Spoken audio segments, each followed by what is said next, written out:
trek nanjak, becek, ada ojek. Tom, lu gak ada program jejak petualang, Tom. Referensiin gue dong.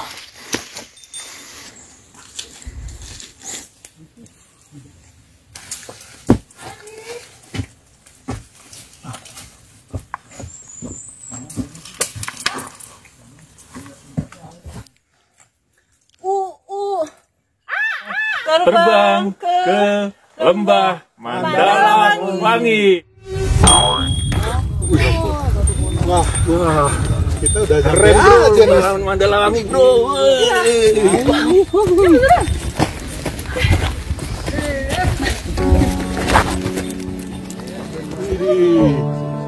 bro, Mandalawangi. Mantap bro. Ini beneran Mandalawangi. Puas. Ini mah Gila.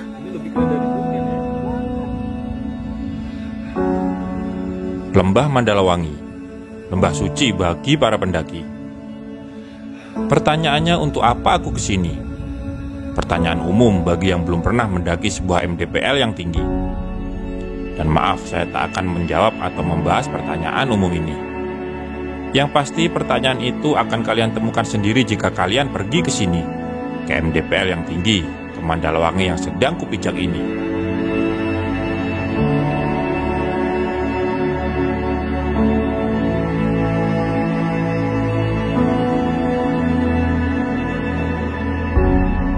Jelaga hitam keluar dari cerobong perkotaan dan kita bersenang-senang di bawahnya. Jelaga putih bergulung-gulung dan kita di atasnya tanpa syukur menikmatinya. Di atas kesombongan kita, kasih terus datang. Sedang yang maha atas kesombongan itu kita buang. Ironi sudah begitu jamak, membuat kita tamak, mengabaikan kenikmatan namun tak tampak.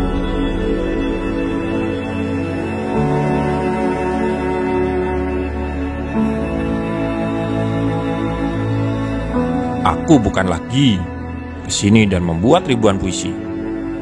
Aku hanya setitik pasir yang terhempas di lautan awan terombang-ambing kehidupan. Mandalawangi jadi saksi atas ketidakberdayaan diri. Namun aku berusaha berdiri, walau sendiri di kerumunan teman-teman baik hati. Mandalawangi, lembah kesendirian di atas keramaian.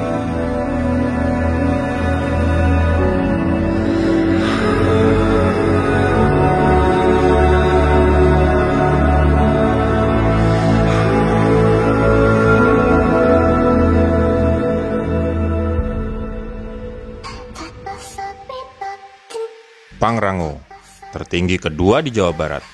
Gunung yang sering disebut namun kalah populer dengan tetangganya yaitu Gunung Gede. Kebanyakan lebih memilih mendaki Gede, namun petualanganku kali ini akan coba menikmati Gunung Pangrango yang katanya sangat retro. Kira nyampe Manggarai juga nih. Jam 1 pagi, stasiun Bogor sepi banget. 1 pagi. Kereta terakhir. Katanya nggak lapar, tapi toto habis. Emang nyampe jam berapa tadi?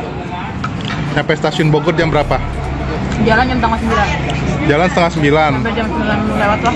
Sampai stasiun Bogor berarti jam 9 lewat. Dengan berkendara motor, saya tiba di basecamp Cibodas sekitar pukul 12 dan menunggu 3 teman dari Jakarta hingga terlelap.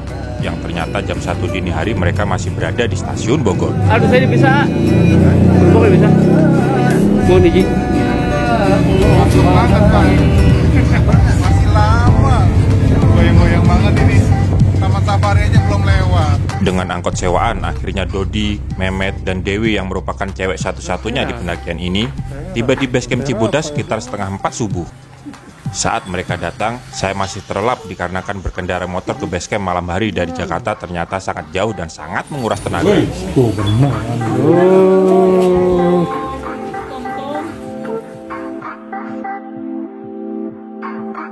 Rencana awal jam 4 subuh kita sudah mulai trekking batal. Akhirnya kita baru bisa mulai trekking pukul 5:15 pagi ketika langit sudah mulai terpendar putih seperti ini. Sudah lama saya merencanakan pendakian Gunung Pangrango ini yang merupakan gunung tertinggi kedua di Jawa Barat dengan lembah Mandalawanginya. Lembah yang dulu jadi tempat Suhogi menulis semua kegelisahannya. Dari kisah Suwogi ini pula akhirnya aktivitas pendakian gunung sangat populer hingga sekarang. Belum lengkap rasanya ketika kaki ini telah menikmati gunung-gunung tinggi di Jawa Barat, namun gunung tertinggi kedua di Jawa Barat sendiri malah saya belum pernah menjajakinya. Gunung Ciremai, gunung tertinggi di Jawa Barat sudah kujejak. Pun juga gunung tertinggi ketiga yaitu Gunung Gede yang masih satu kawasan Taman Nasional dengan Pangrango sudah saya nikmati. Kemudian gunung tertinggi keempat di Jawa Barat pun telah saya tapaki, dan itu jadi pendakian pertama saya naik gunung di atas 2000 mdpl. Pada saat mendaki Gede sebenarnya saat itu ingin sekali double summit ke Pangrango.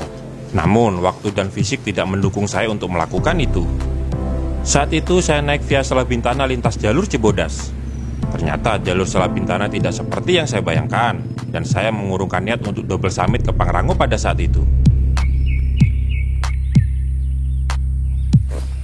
Dan sekaranglah waktu yang tepat untuk memenuhi keinginan top summit Pangrango di Taman Nasional Gunung Gede Pangrango yang sempat tertunda, sekaligus menggenapi jejak kaki ini di 4 gunung tertinggi di Jawa Barat yaitu Ciremai, Pangrango, Gede, Cikuray.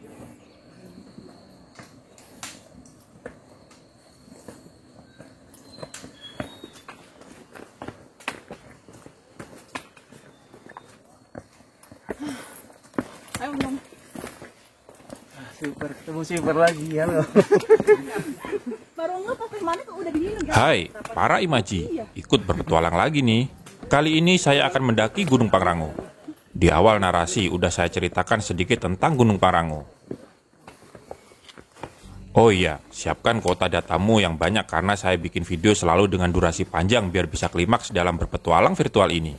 Kemudian jika kalian bahagia silakan subscribe channel saya ini. Jika belum bahagia, udah nonton aja biar bahagia dulu. Lanjut cerita ya. Jika kalian ingin ke Pangrango, jalur resminya sama jika kalian ke Gunung Gede. Jalur populernya lewat Cibodas, jalur yang sedang saya lewati ini. Dari base camp kurang lebih 1 jam kita sudah sampai di Telaga Biru. Telaga Biru ini semacam pos 1. Jika kalian belum pernah ke Gede Pangrango, penamaan untuk shelter peristirahatan di sini tidak menggunakan nama pos melainkan nama-nama shelter. Seperti tempat ini, Telaga Biru. Selain sebagai shelter peristirahatan, sesuai namanya tempat ini memang terdapat sebuah telaga yang sangat mempesona. Airnya sangat bening, cenderung berwarna hijau karena alga yang tumbuh di dasar telaga. Namun jika siang hari ketika langit membiru, telaga juga memantulkan warna biru merona terpendar dari bawah telaga. Di sebelah Telaga Biru juga mengalir sebuah sungai kecil yang begitu jernih. Menurut saya ini adalah shelter pendakian gunung yang paling keren yang bisa kita nikmati pada pos atau shelter pertamanya. Gemericik air, saut-sautan kicau burung hutan, serta bau dan hawa Telaga Biru menyisir segenap raga yang mengalir ke jiwa untuk kemudian keluar dari pori-pori marginal yang mengeluarkan segala energi negatif dari badan sukma kita. Telaga Biru seperti menyimpan sebuah kekuatan yang hanya bisa dirasakan oleh hati yang membuang kaku. Dari kegelapan dan segala macam kesuraman, berubah menjadi terang benderang menyinari sesuatu yang kita tahu ternyata itu begitu indah. Pada hakikatnya indah itu ada dalam diri kita sendiri. Jika kita menutup hati, maka indah itu akan semakin dalam sembunyi. Namun jika kita bisa menerima kenyataan, maka keindahan hanya soal waktu. Kapan saja kita bisa menikmatinya tanpa terbelenggu sebuah tabu karena kita sendiri yang paku.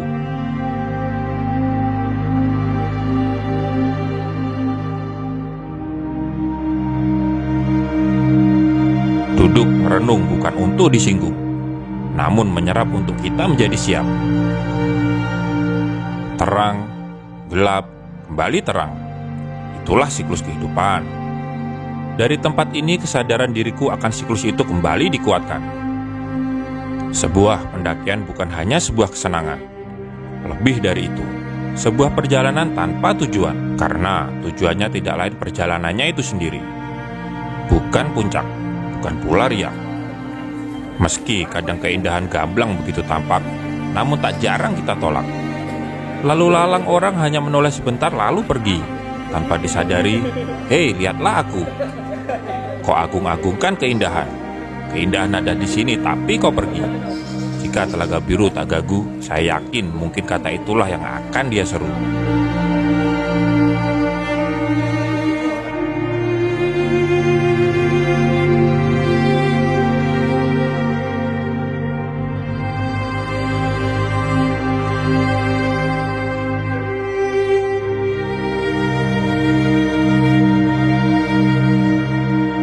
Dikisahkan di Telaga Biru ada seorang putri penunggu. Mitosnya jangan menyebut nama sang putri di situ. Entah seperti apa kisah sejatinya, bagiku tempat ini sangat rugi jika kita sia-siakan untuk dinikmati. Kisah-kisah mitos dibuat agar kita bisa mengambil makna kebaikan dari kearifan lokal tersebut.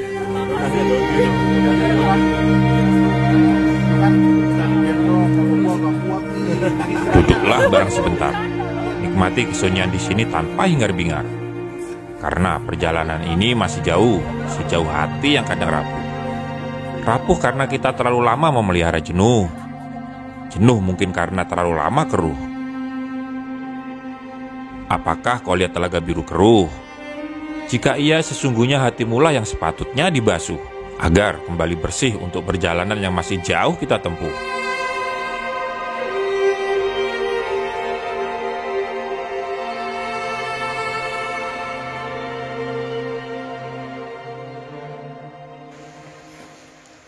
Akhirnya kita sampai jembatan. Lama kita nikmati indahnya Telaga Biru, trekking kurang lebih 15 menit sampai di jembatan Rawa Gayonggong. Halo, saya sweeper, pas di belakang. Nggak kena sweeping. Cuma dikit orangnya.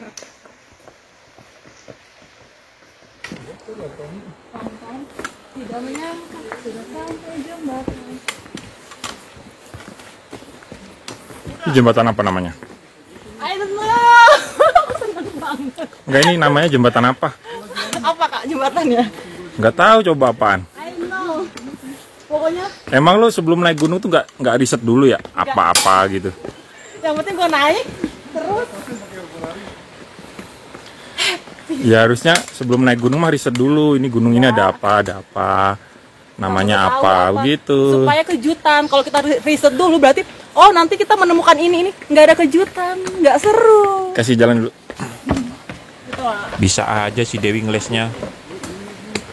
Kejutan juga jika kalian ke gunung menemukan hal-hal yang tak diinginkan karena kurangnya informasi. Kejutan macam apa yang diharap saat pendakian gunung? Ketemu lagi sama sweeper. Untuk pendakian ini okelah karena jalur Cibodas memang sangat familiar dan ramah untuk orang-orang yang baru ke sini. Namun, saya sarankan untuk selalu mencari informasi terlebih dahulu setiap akan melakukan sebuah pendakian. Anjir, bagus banget tuh. Jika kalian beruntung dari jembatan Gayonggong ini, kalian bisa mendapatkan view Pangrango yang menawan. Namun jika kurang beruntung seperti yang saya alami ini, sekitar 1 jam saya menunggu, masih saja awan menyelimuti puncak Pangrango. Alhasil saya hanya bisa mengabadikan Pangrango seperti ini dengan puncaknya yang diselimuti awan tebal.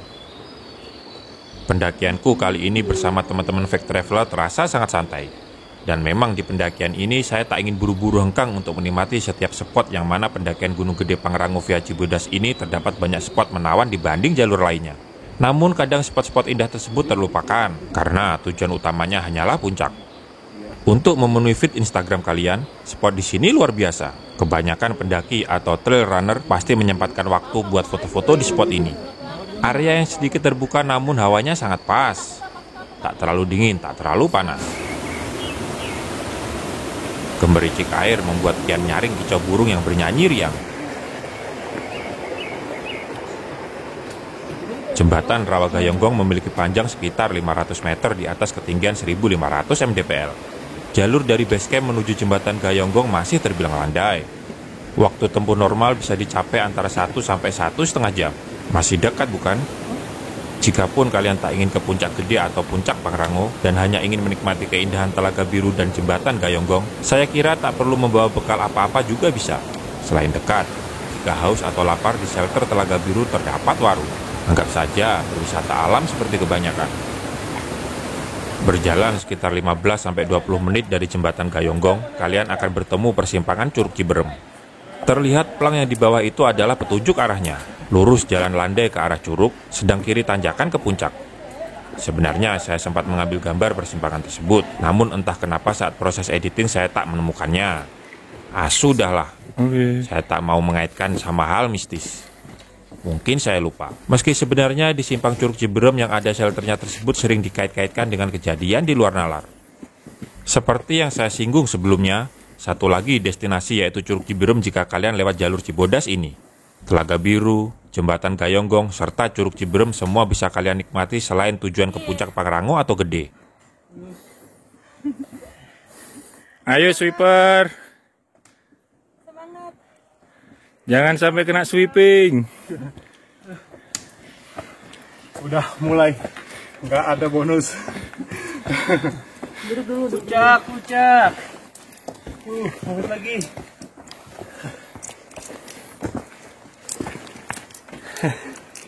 Udah mulai panas gitu.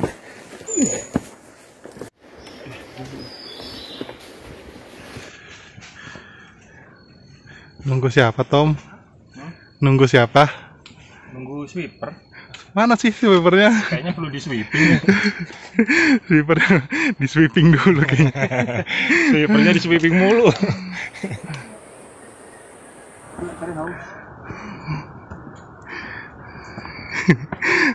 Nih sweeper nih, hampir kena sweeping.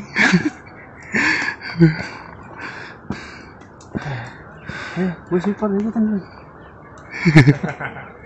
Oke, sip. Selepas simpang Curug Ciberem, bisa dibilang disinilah trek pendakian gunung yang sebenarnya. Jalur sudah mulai terjal menanjak, namun masih familiar karena menurut saya tanjakannya masih terbilang ramah. Batu-batu yang tersusun rapi masih mendominasi jalur trekking. Ini sangat membuat nyaman pendaki dikarenakan meski sekarang sedang puncak-puncaknya musim hujan, namun jalur masih aman dan tidak becek sama sekali. Flora-flora semacam ini jamak kita temui di jalur, menambah keceriaan selama trekking pendakian. Dan semakin ke atas MDPL, katanya makin beragam flora yang bisa kita jumpai. Terdengar dari arah depan suara-suara kerumunan. Biasanya hal itu menandakan suara tersebut berasal dari pos atau shelter peristirahatan. Dan benar, saya akhirnya tiba di shelter Rawadenok 1.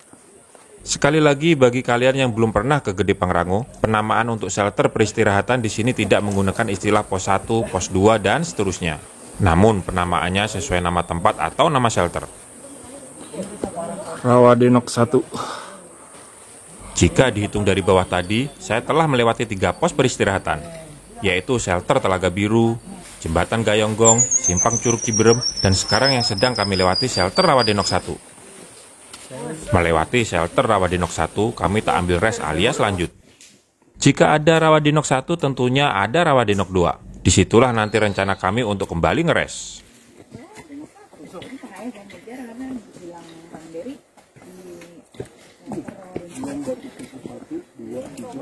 Terlihat jalur makin menanjak. Mulai tampak batu-batu besar di kiri kanan serta jalur pendakian.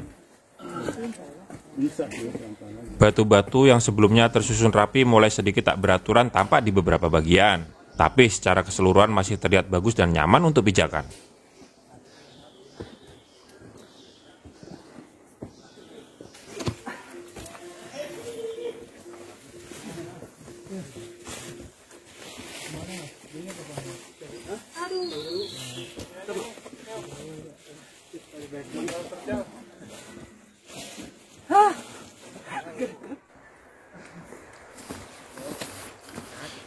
Kadang untuk menemukan sebuah kebahagiaan itu emang kita harus mencari susah terlebih dahulu. Salah satunya naik gunung. Naik, nanjak. Terus ketemu bonus kayak begini nih, jalan landai. Itu bahagia banget. Sebahagia kita kalau misalnya kita kepengen apa gitu. Dan itu gue jamin cuma bisa lo rasain bagi lo yang bener-bener ngedaki gunung.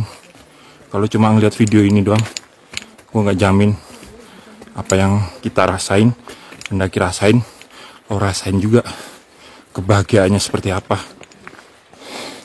Makanya, ayo naik gunung.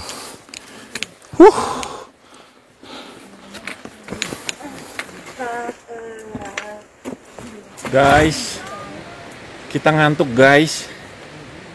Lumayan, Kita nggak tidur guys. lumayan melelahkan. Perjalanannya jauh guys. Selain jauh, Kita semalam nggak tidur lagi ya? semalam tuh belum tidur. Baru Rawadenok 1. Masih ada Rawadenok 2, Masih ada Batu Kukus 1, Batu Kukus 2, air panas, kandang batu, kandang badak. Kandang badak ke puncak masih 3, 5, 4 jam. Belum ke Mandalawangi, guys. Tapi ngantuk, guys. Karena kita belum tidur, guys. Ayo kita ke Rawadenok, kita bobo. Kita bobo 2 jam aja ya. Ya udah yuk, minta gendong ini. Kali-kali ku naik gunung, guys. Ya, kehidupan. Kita kita jangan di sini, ayo kita pindah. Ayo kita pindah. Merinding. Ayo. Apa kabar? Tampak di depan sebuah shelter peristirahatan. Bisa dipastikan itu adalah shelter Rawadenok 2. Dari Rawadenok 1 ke Rawadenok 2, trek lumayan jauh, terjal sedikit menanjak, dengan kontur batuan yang masih lumayan tertata. Shelter peristirahatan Rawadenok 2 ini terlihat begitu nyaman, dengan kanopi bulat dan tempat duduk melingkar di sekitarnya. Juga terdapat tempat duduk batu dan semen serta terdapat warung tenda saat musim pendakian weekend seperti ini. Di samping kanopi, juga terdapat camp area kecil yang muat untuk 3-4 tenda jika kalian ingin ngecamp di sini. Dan yang asik di sini juga terdapat toilet MCK dan mandi, meski jika kalian ingin memanfaatkannya tidak free alias bayar antara 2.000 sampai 5.000 rupiah.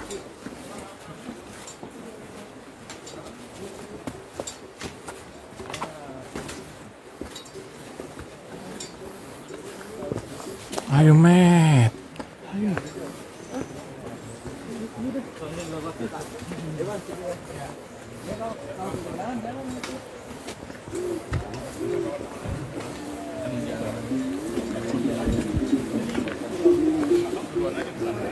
Sembari beristirahat, saya melihat lalu lalang petualang gunung. Semangat, semangat. Salah satunya bocah pendaki ini yang terlihat sangat semangat meniti langkah demi langkah sambil berpegangan sama ayahnya.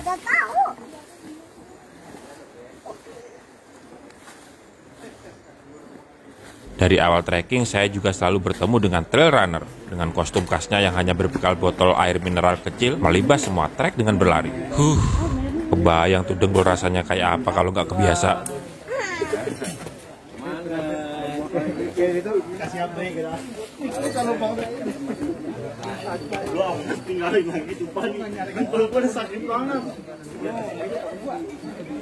Dirasa cukup beristirahat sembari ngopi untuk mengusir kantuk. Saya kembali memulai trekking karena dalam suhu yang mulai dingin ini sangat tidak nyaman untuk berhenti terlalu lama.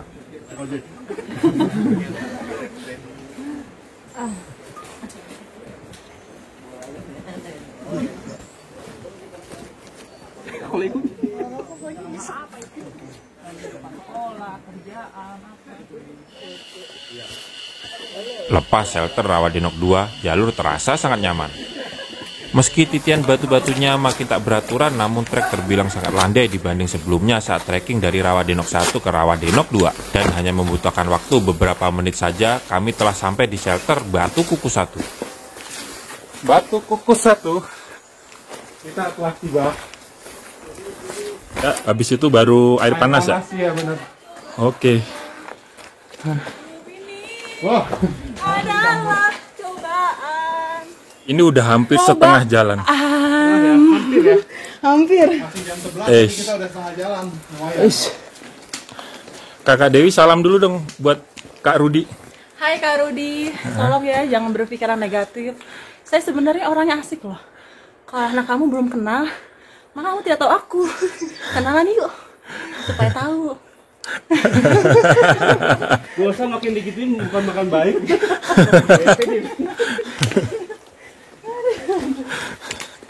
Jangan marah Ruth, bercanda kita.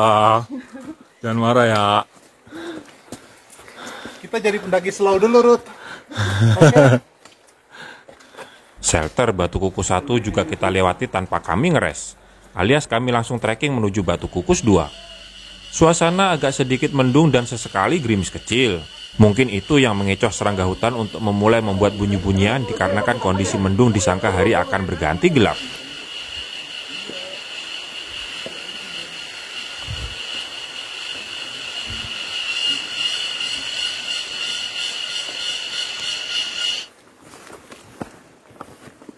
Trek menuju Batu Kukus 2, kondisi jalur terasa agak kurang nyaman di beberapa bagian jalan.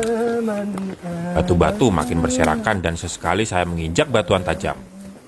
Ini membuat sepatu saya yang memang sudah agak rusak sepertinya makin bertambah rusak. Untung di depan sudah terlihat shelter Batu Kukus 2 dan di sini saya akan kembali ngeres sekaligus membetulkan sepatu saya yang sudah mulai tak nyaman.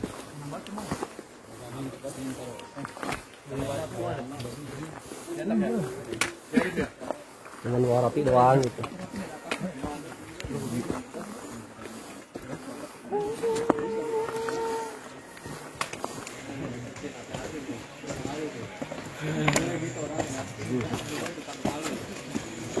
Yeay, kita sudah sampai di shelter Batu Kukus 2. Tak terasa, ternyata perjalanan kita cepet banget ya. Tak terasa padahal kita banyak santainya, banyak ngopinya. Ngopi 2, kopi 1. Ayo kita lanjut lagi. Kita harus sampai puncak, oke? Hai, super lagi.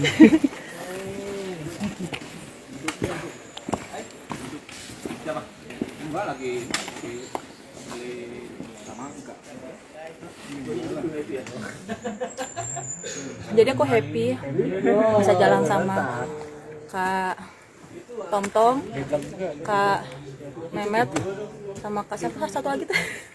Kak siapa? Kak Dodi. Jadi perjalanan ini benar-benar menguji dan untuk balancing emosi. Masih jauh gitu. Dan juga kesabaran. Walaupun perjalanan masih jauh, tapi ini perjalanan yang sangat berkesan buat gue. Kenapa?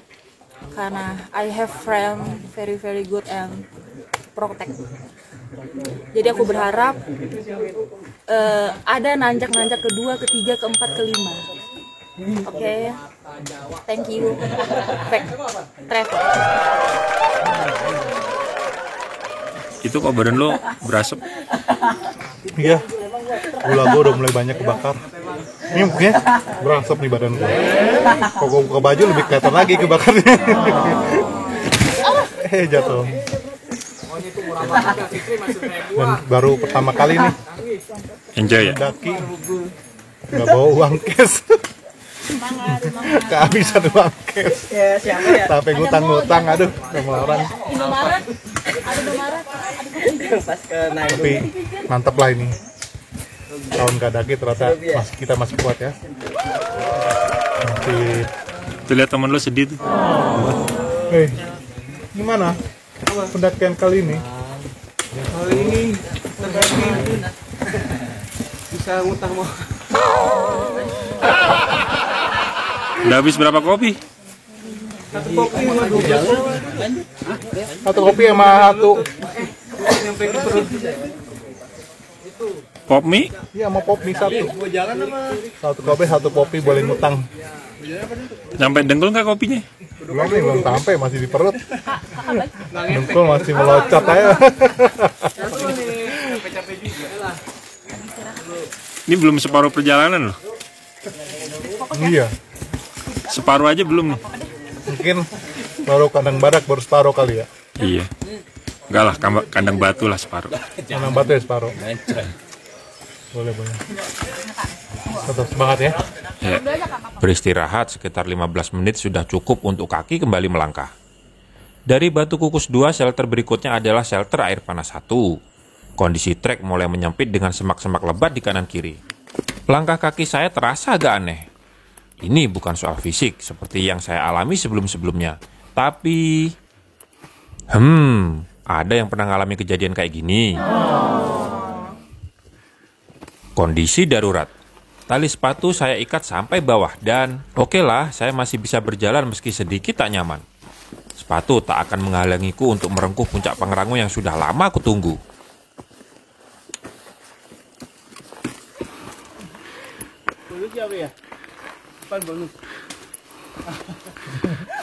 Lumayan nanjaknya. Nanjak terus. Tanpa terus. Kira ngerasain juga nanjak lewat jalur Cibodas. 1212 tarikan nafas Mehmet terdengar di telinga. Ayo. Pun Dodi yang merekam ini juga terdengar kencang. Trek menanjak. Meski tak terlalu curam, sangat konstan start dari Batu Kukus 2 tadi. Ayo, Matt, sedikit lagi puncak, Matt. Aku di belakang. Iya. Baru berjalan beberapa langkah, Mehmet kembali berhenti. Jangan salah menilai ya. Buat teman-teman yang belum pernah mendaki gunung, justru inilah cara paling aman dalam pendakian jika fisik dirasa kurang fit. Kuncinya berjalan beberapa langkah lalu berhenti.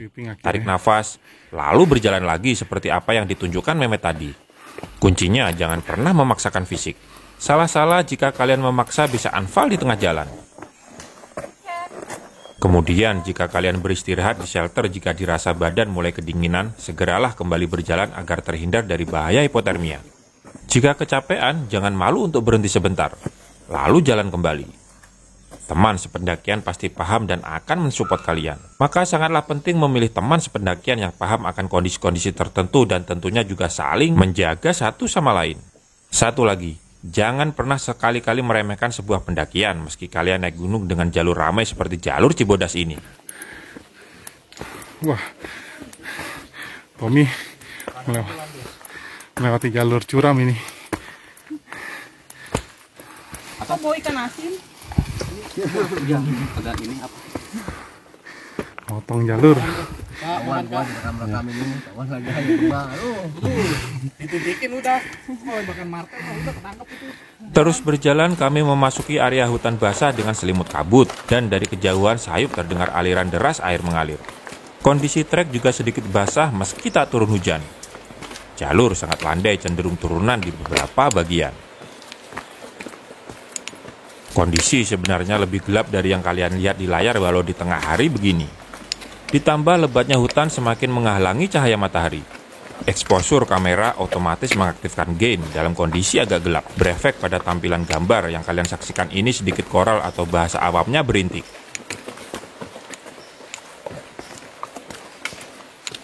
Itu depan tuh. Iya, itu depan shelter. Ya, tampak di depan adalah sebuah shelter dan sepertinya itu adalah shelter peristirahatan Curug Air Panas 1. Jika telah melewati shelter air panas 1, bisa dipastikan di depannya kalian akan ketemu jalur Curug Air Panas yang juga jadi ikon eksotis jika kalian mendaki Gunung Pangrango atau Gede via Cibodas. Dan benar, saya telah sampai di shelter air panas 1. Menurut informasi, dulunya di sini ada bangunan shelter yang memang difungsikan untuk tempat beristirahat. Namun entah kenapa bangunan shelter tersebut telah hancur dan sekarang hanya ada papan petunjuk pusam dan area sedikit lapang untuk bisa difungsikan sebagai tempat camp.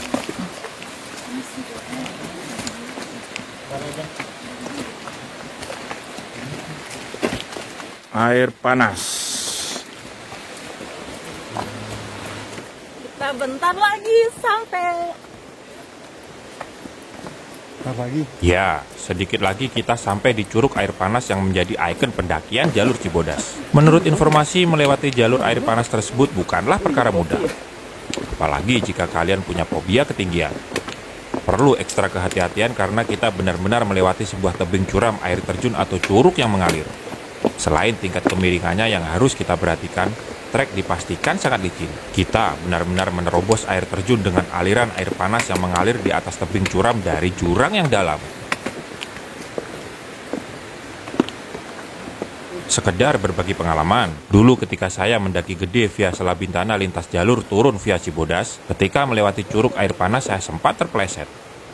Di samping trek memang licin dan kondisi gelap gulita waktu itu, diperparah uap air panas yang sangat mengganggu visibilitas.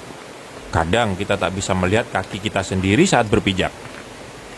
Saat tak bisa melihat posisi pijakan kaki sendiri itulah saya terpleset. Beruntung waktu itu saya masih bisa pegangan dan segera minta bantuan teman terdekat saat saya terpleset.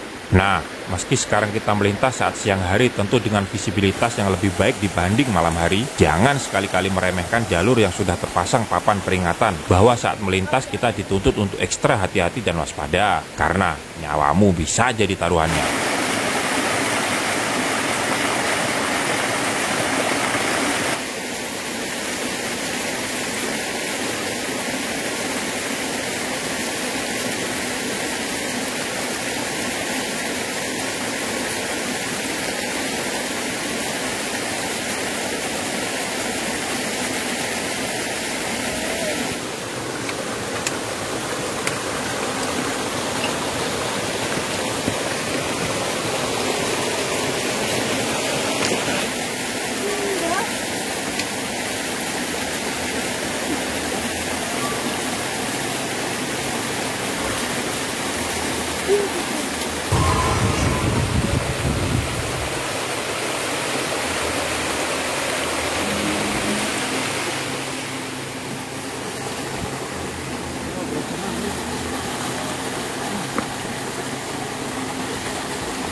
Airnya panas, hati-hati.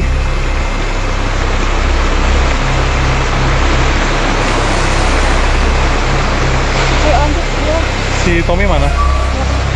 Udah. Astagfirullahaladzim, astagfirullahaladzim. Astagfirullahaladzim.